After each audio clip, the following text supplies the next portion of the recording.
I have traveled the world to the seven seas, and I've been up at the top and down on my knees. When I think where I've been, what I'm going to do, I'd rather be here for Jim Rohn with you, especially the family. But I'd like to talk about the man, not the speaker, not the philosopher. I was introduced to Jim 40 years ago. And who introduced me to E. James Rohn? Earl Nightingale.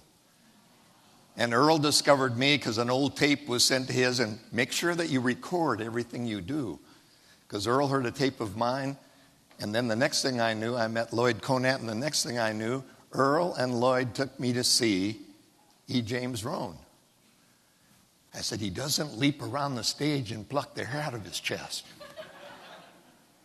He doesn't try to be impressive, because he knew that the people who try to impress are less impressive. Authenticity. I'd like to talk about him. It's not about me. I'm not even a household word. You know what happened when I spoke to Congress? Ted Kennedy asked me for more rolls and butter. No, he thought I was the maitre d'. I look like the maitre d'. I'll go ahead and stamp your parking ticket for you.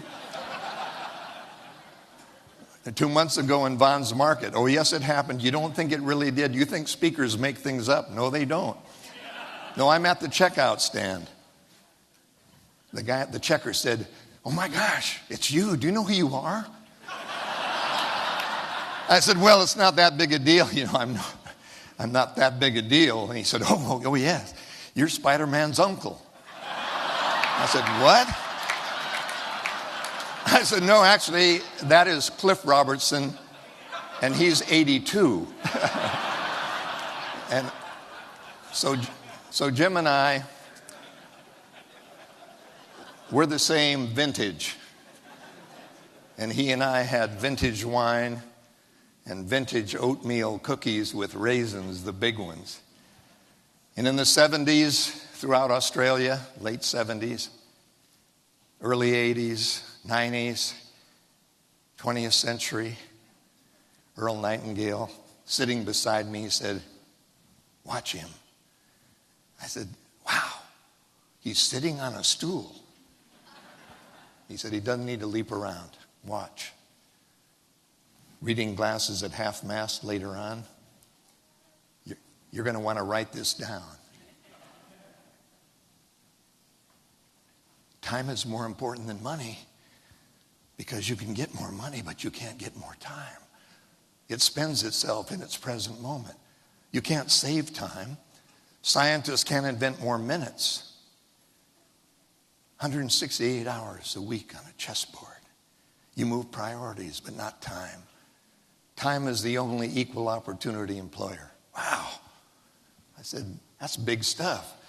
I said, you notice that he never had to hold up a bag of books, tapes, and CDs.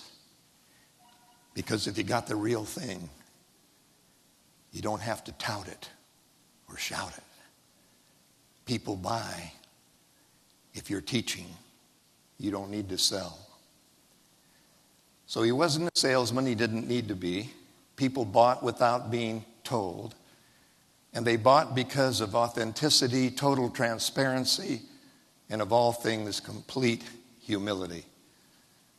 Never talked about him.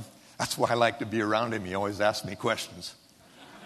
How you doing? Oh, terrific. Australia, big hit in Australia he was. See, he didn't need to be on Oprah.